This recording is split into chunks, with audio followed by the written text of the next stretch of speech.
The moment I knew I was screwed, I was elbow deep in server logs trying to duct tape our Frankenstein of a data pipeline back to life before the 6 a.m. metrics pulled another cardiac arrest. My phone buzzed with a calendar update titled Transition Alignment Check-in, which is Silicon Valley dog whistle for bring your badge and watch your back. And just like that, after 14 years of making magic out of mud, I had a bad feeling my ride on the Valon Systems clown car was about to end face first in a corporate dumpster.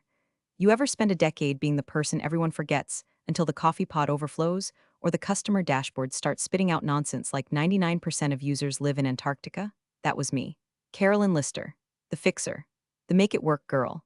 I kept the brittle guts of Valon's backend whispering sweet nothings into a dozen newer, shinier front ends with more buzzwords than brain cells. No glory, no bonuses, just the occasional hey, thanks for catching that before it hit production, usually muttered 5 hours late and 2 levels above me. My official title was Senior Systems Integration Architect, which sounds fancy until you realize it meant babysitting a pile of deprecated APIs, duct taped to legacy infrastructure so fragile, sneezing too close to it could cause a rollback. I was the person who'd been here long enough to know which undocumented cron job updated the customer reports every night and which config file you never touched, unless you wanted payroll to send checks to Mars. Now here's the kicker. While the rest of the company played hot potato with agile transformations and horizontal synergies, I was the only reason their prized real-time analytics layer didn't crash every time someone opened Chrome. I'd built a workaround that let our ancient systems pretend they were cloud native. It was duct tape and prayers, but it worked. Hell, it thrived, and nobody knew how it ticked except me. No one wanted to know, until they didn't want me either. Quick pause here if you're still with me, and you're one of the 90% of folks listening without hitting that little subscribe button or tapping like, now would be a damn fine time to change that. It's the best kind of fuel for this storytelling fire, and it keeps my team caffeinated enough to keep dropping these bombs. So yeah, toss us a like. We earned it, promise. Anyway, back to the slow motion train wreck. It started with the new COO, Todd. Todd with the personality of a LinkedIn post and the spine of a wet napkin. He was the kind of guy who thought AI could replace half the org if he just said machine learning enough times into a budget spreadsheet. He'd been hired 6 months earlier to streamline operations before the acquisition. That's when the whispers began. Some mega conglomerate wanted Valon, not for its branding, not for its culture, for its tech, and more specifically, for our custom backend that somehow played nice with old banks, government vendors, and modern SAW dashboards without imploding. Of course, nobody said that last part out loud. Least of all Todd, who once asked me in a meeting, why are we still using this crusty old integration suite instead of something like Zapier? I blinked so hard my contact lens almost rolled into my brain. I said because, Todd, unlike Zapier, our system doesn't spontaneously combust when it sees a line of COBOL code. He laughed, not realizing I wasn't joking. He stopped inviting me to meetings after that. The real gut punch came when I noticed something off in our documentation portal. My access permissions were changing. Fewer edit rights. Admin logs getting locked behind multi-level approvals. When I asked our sysadmin, he just shrugged and mumbled something about leadership restructuring, which is HR speak for their lining up the guillotine. But here's the thing about being invisible for so long, you learn how to watch without being watched. So I started pulling old files, my employment agreement, contract amendments, vendor MSAs I'd signed off on back when I renegotiated that messy Oracle licensing deal in 2018. Most of it was boilerplate garbage, but then I found it, Clause 17b, buried like a cockroach in the footnotes of an exclusivity amendment from a third-party supplier. Something I'd negotiated myself back when our system was being audited for ISO compliance.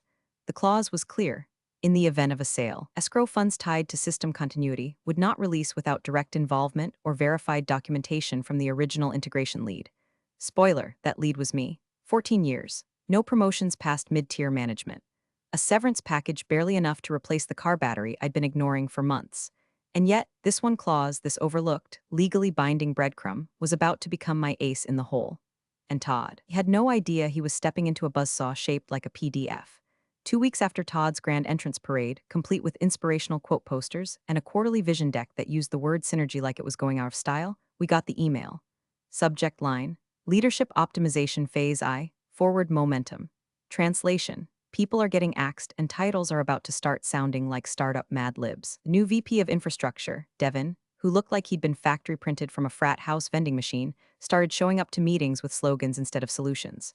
The system practically runs itself now, he chirped one morning while sipping an oat milk latte and mispronouncing the name of our middleware tool. I stared at him across the conference room table. The system runs itself, I echoed back, deadpan, like I'd just heard my toaster say it could do my taxes. No one else laughed. They were too busy pretending to take notes on tablets that didn't even have the screens turned on. From that point forward, I became a ghost. Meeting invites stopped showing up. Shared folders locked me out one by one. I asked the director of IT what was going on and got a polite shrug and an it's above my pay grade look. I wasn't being let go yet, but it was like they'd flipped a switch that dimmed me out of existence. And the work? Still mine. Every time the self-running system had a hiccup, guess who got the Slack message at 10:30 p.m.? Me. Carolyn the ghost, still haunted by the code I'd written and patched and resurrected so many times I could name every subsystem like they were my kids. And maybe they were. I'd certainly spent more nights with those servers than with any man, but now I was watching these little 20-something warlords swagger around the office like they'd discovered fire, while the thing I'd built, held together by sheer experience and a dozen undocumented tricks, got passed around like a toy someone didn't know how to turn on. They didn't ask me about the acquisition. They didn't invite me to the architecture review, didn't even ask how the real-time reporting layer stayed in sync when the legacy database clock ran 5 seconds slow every third Wednesday. Hell, I was half convinced they thought Kubernetes was a kind of frozen yogurt. And yet, despite all that ignorance, they were making big moves. You could feel it in the way the finance team started working behind closed doors, in the uptick of requests from legal. The new Slack channel called #due diligence popped up one day, and I was notably not invited, which was hilarious considering most of what they'd be diligencing was stuff I designed with no formal documentation, only late-night post-it notes and coffee-fueled instincts. I didn't get mad. I got curious.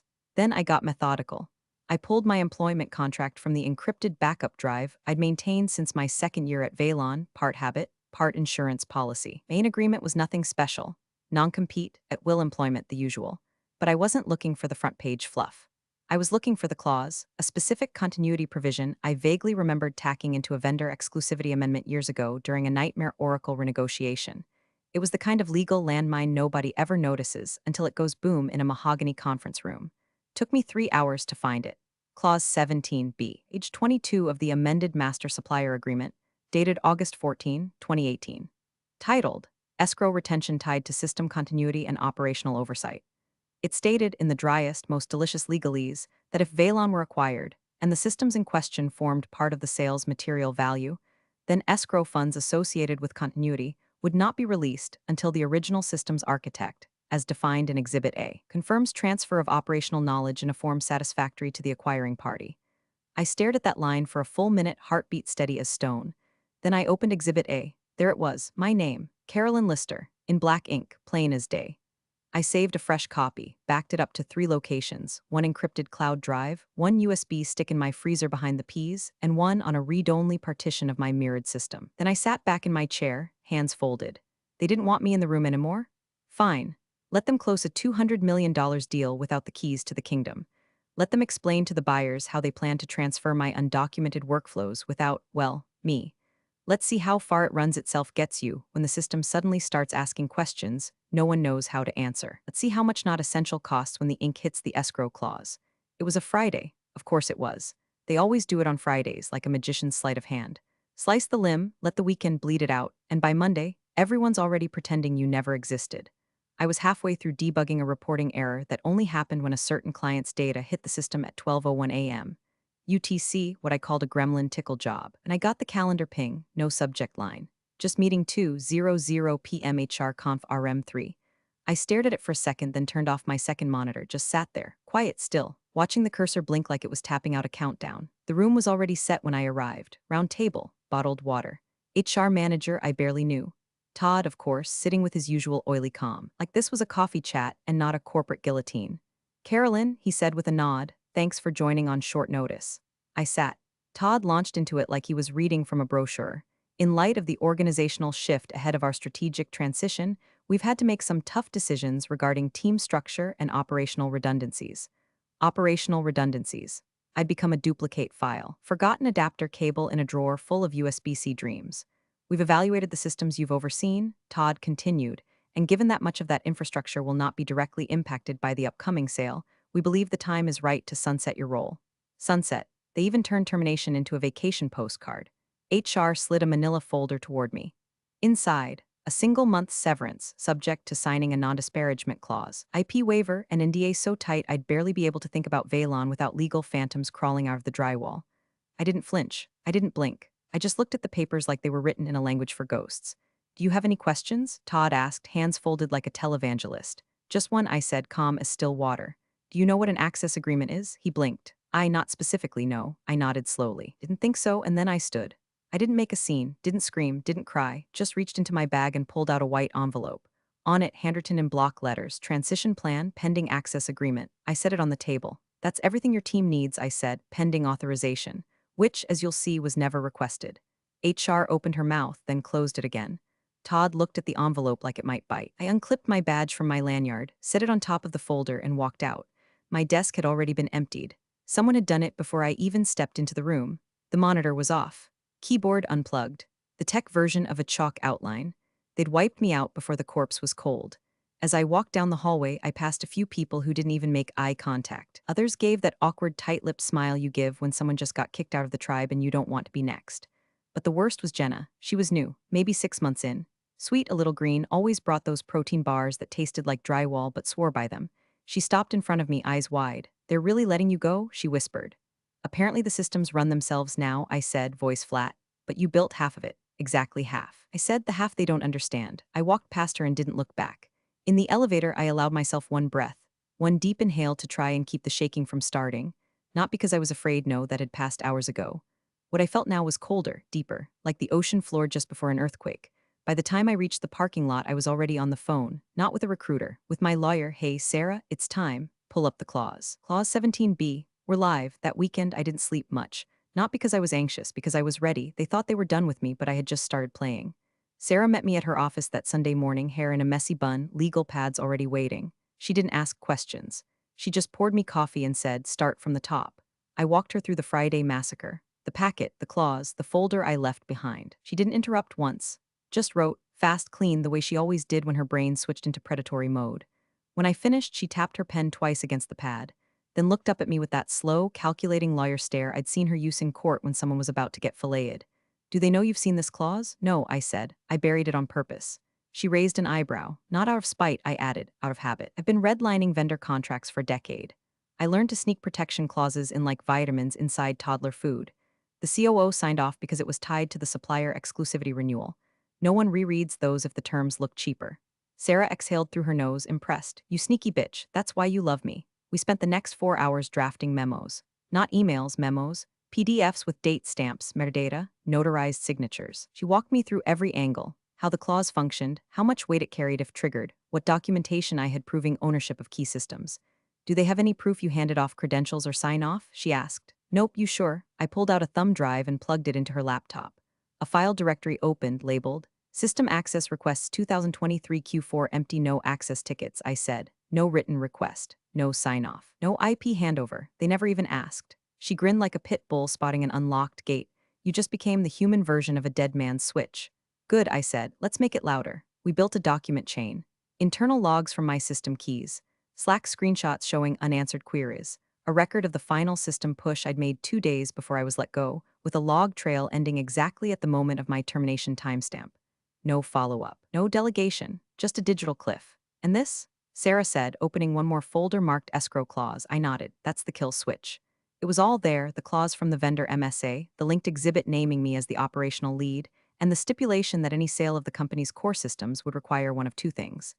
A, my direct involvement in the transfer, or B, my written and verified documentation of system continuity, signed and approved by the acquiring party.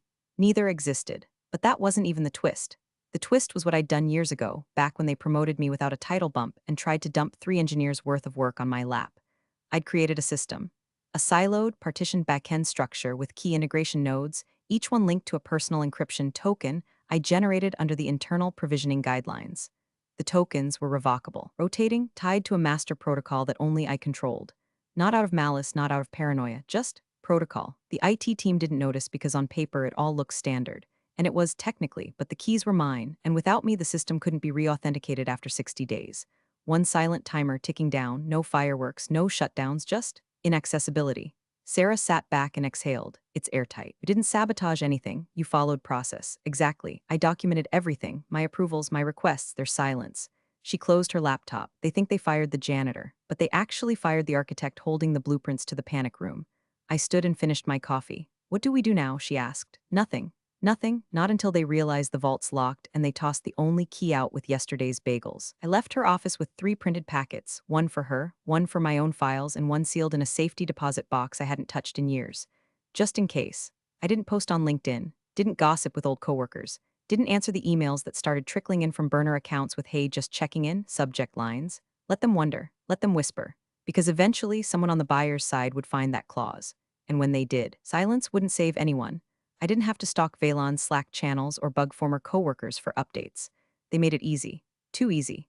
3 days after my exit, someone in marketing posted a celebratory internal email, Project Horizon, final countdown begins, and because idiots can't help themselves, it somehow leaked to LinkedIn. The post had all the subtlety of a gender reveal party in a fireworks warehouse, thrilled to be joining forces with one of the leading innovators in enterprise analytics. One executive wrote, complete with a cheesy photo of champagne flutes and the hashtag #stronger together. Stronger together. Without the woman who made half their damn tech stack function like it wasn't running on prayers and expired Oracle licenses. I watched from a distance, quiet, observant, untagged, and unbothered. Valon's LinkedIn turned into a non-stop parade of carefully worded hype. Transformational alignment, exciting transition, synergized collaboration. Translation, we think we pulled this off. In the background, the real chaos was unfolding, due diligence. Sarah warned me this is when the clause hits. She was right. Week 1, nothing. Week 2, the cracks started to show. Valon's legal team began quietly pinging my lawyer's office, just vague, polite requests. Hope you're well? We're doing some legacy system audits and had a quick question about access protocols. Sarah forwarded one with the subject line, informal inquiry, no urgency. She added her own note at the top, translation, code red. Meanwhile, my inbox sat still. No apology, no retraction. No, we may have made a mistake, just silence wrapped in mounting panic. Then came the LinkedIn message. I saw it late one night while scrolling through a job posting for a startup looking for data alchemist, whatever the hell that meant. The sender was a guy named Lee Jacobs, junior analyst, based out of the acquiring company's Chicago office. Subject, quick system question. Message, hi Carolyn. I know you're no longer at Valon, but I'm working on a technical compliance audit and came across some unusual access flags on a few backend modules. Totally routine stuff, just curious if you might be able to help clarify some authorization flows. Would love to chat briefly if possible. I stared at it for a moment, read it again. Smiled, he was fishing. Polite, professional fishing, but fishing nonetheless. He'd been sent by someone higher up to start poking at what didn't make sense. Why certain modules showed no confirmed handoff. Why admin credentials hadn't been reissued. Why the system seemed structurally intact, but functionally sealed off in places. I didn't respond, not because I was cruel, because the terms were already written. Signed, sealed, sitting in the packet they ignored. Another memo leaked the next day, this one more desperate. It wasn't a celebration anymore. It was damage control dressed as optimism. In light of recent technical review delays, final closing has been tentatively pushed to Friday. No cause for concern, just ensuring a smooth, compliant process. Smooth, compliant, sure. The closer they got to that Friday deadline, the more people started noticing the silence. The absence, my absence. I saw the search spike on my GitHub. Someone tried to reset the admin password for a node linked to the legacy analytics bridge. The request bounced, encrypted key required. Guess who had the encryption key? Guess who was never asked to hand it over? I was in the grocery store when Sarah texted me a screenshot from a legal update thread.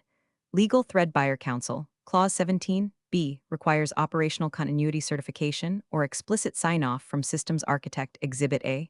Missing. No handoff documented. Escrow release subject to compliance. I stood there in the middle of the frozen foods aisle, holding a box of toaster waffles, reading that message with all the emotional investment of someone checking the weather. Calm, icy, vindicated, they had their parade, their hashtags, their rooftop drinks. But now, as closing loomed, the numbers weren't aligning. Because you can fake a lot in tech, smile through broken dashboards, put lipstick on spaghetti code, but you can't fake a system handoff. Not when $40 million of escrow is chained to a signature.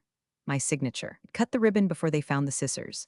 And now they were locked outside, knocking politely, hoping the woman they fired as non-essential might save the day. I turned off my phone and kept shopping, let them sweat. The closing was held in a Chroman glass monolith downtown, one of those high-rises that smelled like disinfectant and rich people's mistakes. 42nd floor, long polished table, leather chairs, Sparkling water bottles lined up like soldiers. If you squinted, you might have mistaken it for a peace treaty signing. In reality, it was the financial equivalent of a shotgun wedding. Everyone smiling, everyone lying. Valon's team showed up dressed like they'd already spent the money. Todd wore a gray suit too tight in the shoulders. Devin was there, flipping through a legal pad like he knew what any of it meant. The CFO, Mark Halston, looked like he hadn't slept in days, his tie knotted halfway to strangulation. Opposite them sat the buyer's legal phalanx, three suits, calm and quiet. The kind of quiet that meant they were holding the knife but letting you walk into it yourself. They'd already done the PowerPoint dog and pony show. Everyone had smiled for the photo ops. Handshakes were exchanged. Valon's CEO, Greg Sanders, was practically vibrating with glee. He just sold a clunky, patched-up, 15-year-old company for $250 million and thought he'd gotten away with it clean. Then came the binder. It wasn't grand. No sound effect, no thunderclap. Just a quiet moment where one of the buyer's counsel, middle-aged, glasses, dead calm, reached into his bag, pulled out a thick black binder and slid it across the table to Valon's CFO. Page 5, he said. We're flagging the escrow release. That was it. 5 words, no drama. Just an ice pick to the deal's spine. Todd leaned forward first, eager like a kid hoping to be helpful. Mark beat him to it. His hands shook just slightly as he flipped open the binder. The buyer's lawyer kept speaking, soft, deliberate. There's a clause in your 2018 amended supplier agreement, Master Service Addendum 12C, Clause 17B. It outlines the requirement for escrow release in the event of operational continuity being a material asset in the transaction. Greg blinked. Sorry, what clause? The lawyer turned the binder toward him. A yellow tab marked the page. The clause was highlighted, word for word. In the event of an acquisition wherein Valon Systems' operational backend architecture constitutes a material valuation asset, release of escrowed funds shall be contingent upon either A. Continued involvement of the listed systems architect through transition, or B. Verified documentation of complete system transfer, signed by the listed systems architect and approved by the acquiring party. Exhibit A, attached at the bottom of the page, listed one name, Carolyn Lister. Greg's face didn't change at first, it froze, like his brain was buffering the words. Todd leaned closer, mouth half open like he was watching a magic trick he didn't understand. We haven't received any verification, the lawyer continued, and Miss Lister was terminated prior to the start of due diligence. A long pause, the kind of pause you only get in movies where no one speaks because the air has collapsed. Greg cleared his throat. She left us documentation. I'm sure we can provide. We've reviewed the packet she left, the lawyer said, flipping forward. It was marked pending access agreement. It includes no passwords, no architectural maps, no decryption tokens, no signed confirmation, and no system access was ever granted to your internal replacements. Our auditors flagged this 2 days ago. We waited to see if you'd produce a signed transfer document. He paused, then added, You didn't. Mark looked like he might throw up. Devin actually had the gall to say, Can't we just reset the keys? Lawyer didn't blink. Not without triggering the self-lockout timer embedded in the legacy system's bridge modules, which we believe she also designed. Any attempts to override would violate security protocols and potentially void compliance, and your own logs confirm the last system push came from her credentials. Greg's mouth opened. Nothing came out. The buyer's counsel closed the binder. Our position is clear. Without verified transfer or her re-engagement, escrow will not release. That's $40 million. Held, Mark whispered something. His hands gripped the edge of the table like he was trying to keep the floor from falling out beneath him. And Carolyn, she wasn't there, she didn't need to be. They'd ripped her out like a loose cable, but they never bothered to check what else she was wired to. Now the money was stuck, frozen. A $40 million block of ice with one name carved into its core. Carolyn Lister. And the only thing left to do now was call her. Greg exploded 20 minutes after the binder hit the table. Not at the buyer's lawyer, not at the clause. At his own team. Fix it, he barked. Just fix it. Get IT in here and reissue whatever damn credentials she was using. Like the problem was a locked printer tray. Like a system designed and patched over 14 years by one person could be reset with a password change and a PowerPoint deck. It rushed in 3 people from IT. Mike, Raj, and poor Leela, who looked like she wanted to vanish into the carpet tiles the moment she walked in. Greg was pacing behind them like a man trapped in an elevator, repeating the same phrases in slightly more panicked tones. It's just authentication. Just rotate the token or bypass it or spoof it. I don't care. I want back in. Raj pulled up a command window. His fingers clacked for a minute, then slowed. Looked at Mike? Mike looked at Leela. Then they all looked at the screen like it had just told them it was cursed. Greg slammed a fist on the table. What? Leela, eyes wide, spoke first. It's not that simple. Greg leaned over her shoulder. What do you mean, not that simple? Raj cleared his throat. The integration node's secured by a rotating encryption token. It cycles every 30 days. The current key is tied to a personal certificate from Carolyn's account. When her account was terminated, the chain ended. We can't regenerate a new one without the source certificate. Greg's face turned a color somewhere between mauve and boiled ham. Then roll back the system state, or spoof the cert, or emulate. Mike cut him off, soft but firm. We tried. The system detects external tampering. There's a failsafe that locks the node if any unauthorized access is attempted more than twice. After the second ping, it entered protective mode. It's read-only now. We can't alter anything without the original token, and the backup token's storage was locally housed on her company laptop. Leela added, barely audible, the laptop was wiped on offboarding. Silence. Greg turned slowly to legal. Tell me we can work around this. The lead counsel shook his head. Nope. Attempting to falsify documentation or simulate operational handover violates both the escrow conditions and several regulatory standards the buyer included in their compliance checklist. Any workaround would have to be disclosed. If we do that, the buyer could walk. Walk, Greg repeated like the word had never meant anything before. The buyer's counsel, still seated, arms crossed, offered a calm reply, or demand a full revaluation. He paid based on operational integrity and continuity. If that's now in question, the price will be too. Greg turned back to the IT team. You're saying we have no access? Mike nodded slowly. Not to the system that matters, the bridge module, the one feeding real-time analytics. It's a closed loop now. If she doesn't reissue the token, it stays locked.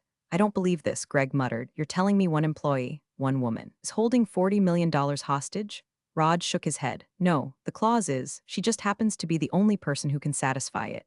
Greg stared out the window, jaw clenched, breathing heavy. The room was dead silent except for the faint whir of the AC unit overhead, struggling like the rest of them. Then the buyer's counsel dropped the final nail. Let me be perfectly clear, he said, voice steady. We will not accept duct-taped compliance. No retroactive white papers. No AI-generated documentation. No staged walkthroughs with engineers who didn't build the system. We require the original architect's sign-off or an authenticated keychain that leads back to her. Until then, the escrow funds are frozen, non-negotiable. Greg didn't respond. He didn't scream, didn't flip the table. He just stopped moving. Something behind his eyes fractured then. Not anger, fear, because he'd been so sure, so confident. Carolyn had been invisible to him, a fixture, an appliance. You don't fear the glue, you just scrape it off when you're done. Except this time, the glue held the entire machine together, and now it wouldn't let go. The next 45 minutes were pure, unfiltered collapse. Valon's board was summoned into a side room like cattle being herded toward a slaughterhouse. Phones came out. Suits came off. Sweat formed in patches across chests and underarms. The smell of deodorant giving way to raw, rising panic. CFO Mark Halston stood at the whiteboard, red marker in hand, trying to do damage control with fake math.